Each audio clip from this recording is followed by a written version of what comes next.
Okay, on to question 2. So this one gives us a stack and some code. And we're going to start off with part A, which says using GDB, you determine that the variable class is stored at BFFF514. So class is in these 4 bytes, right? And we can see that that's an int. So it should have 4 bytes, and it's going to be represented in sort of little endian order in hex. So that's where we see class on the stack is starting at that address that they gave us. Assuming the compiler doesn't add any padding, fill in all the remaining blanks in a stack diagram to depict how the stack will appear after the function call to USNA is complete. Assume that the user enters WRC for their major code. So after the function call is complete, we're thinking, it's somewhere around like here. Is we're about to return from that function, but it hasn't happened necessarily yet. So to do this problem, we need that rough outline of what a stack looks like. So we know that when we have a function call, we have main vars, mains variables, and that would be we find the function main, we look for anything that starts with int, char, float, etc., and we find those things. So int class is the only one in that. So we know that the next thing on the stack is going to be something else, which is going to be the function arguments. So whatever we're calling, the arguments to that function are what's going to be there next. In this case, we're calling the function USNA, and its arguments are going to be class. And that class goes into the parameter year.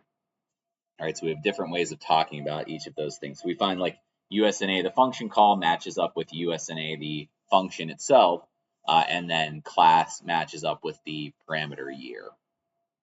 So that's function args. The next thing on our stack is always going to be the return address. After that's going to be prior EBP.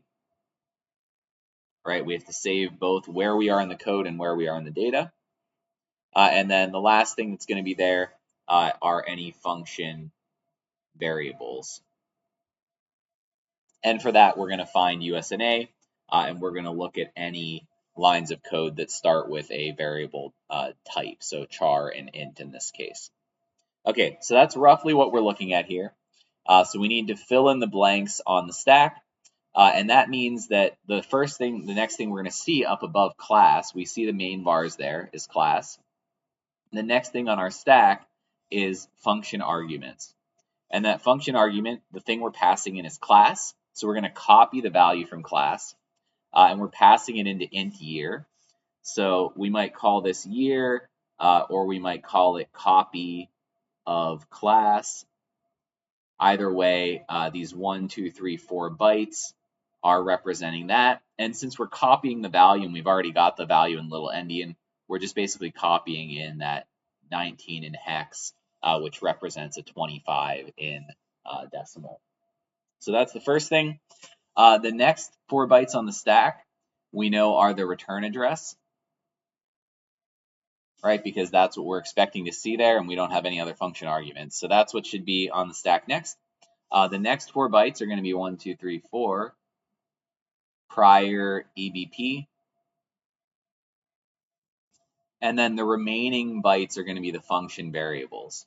And so we would expect to see reading them top to bottom, right? We always sort of look at the variables top to bottom. We'd see major for 4 bytes. And then we would see now for the next 4 bytes. And that's, we should see that 18 in hex is 16 plus 8 is the same as 24 in decimal. So we know that we can sort of check ourselves to see that we got the stack correct.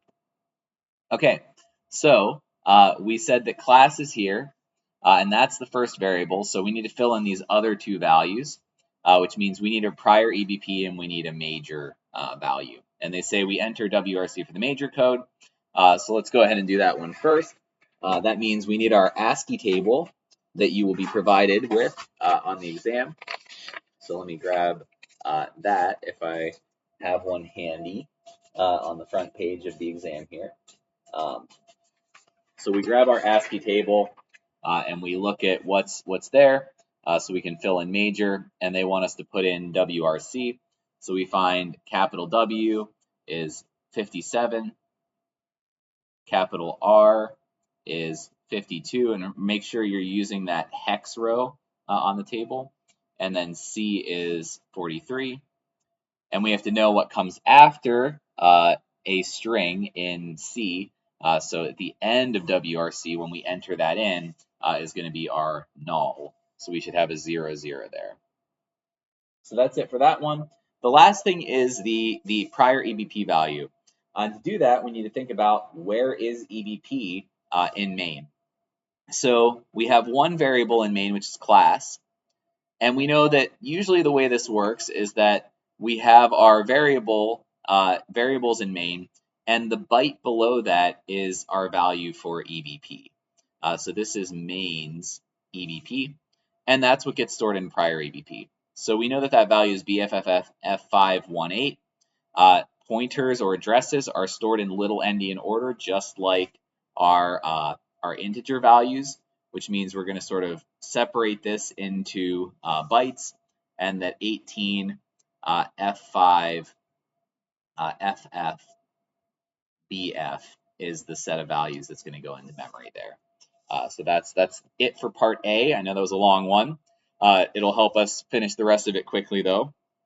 So part B, what is the address of the main function program's instruction immediately following the function call, right?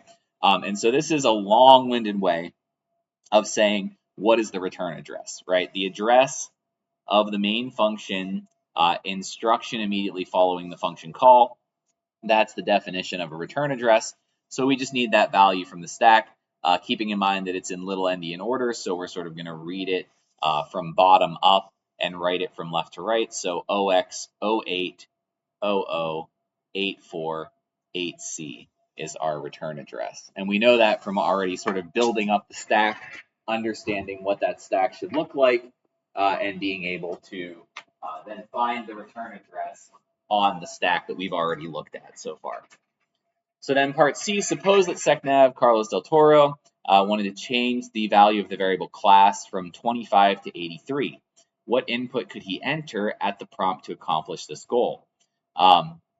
So we want to be able to change class, and we're doing that based on this input that we're using at major, right? So major is a buffer, right? It has some size, and we have a scanf where we enter in the value there. And so we want to basically overwrite things from major all the way down to class so that we can change that value.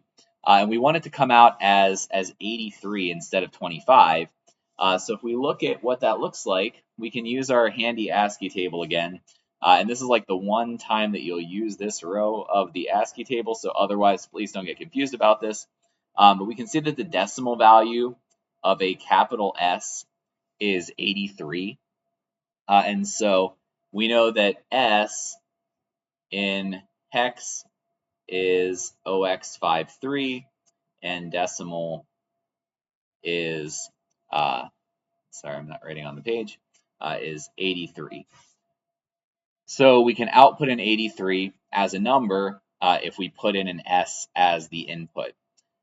We need to be able to get to that location on the stack starting from major. So we need to enter 1, 2, 3, 4, 5, 6, 7, 8, 9, 10, 11, 12, 13, 14, 15, 16 values before an S.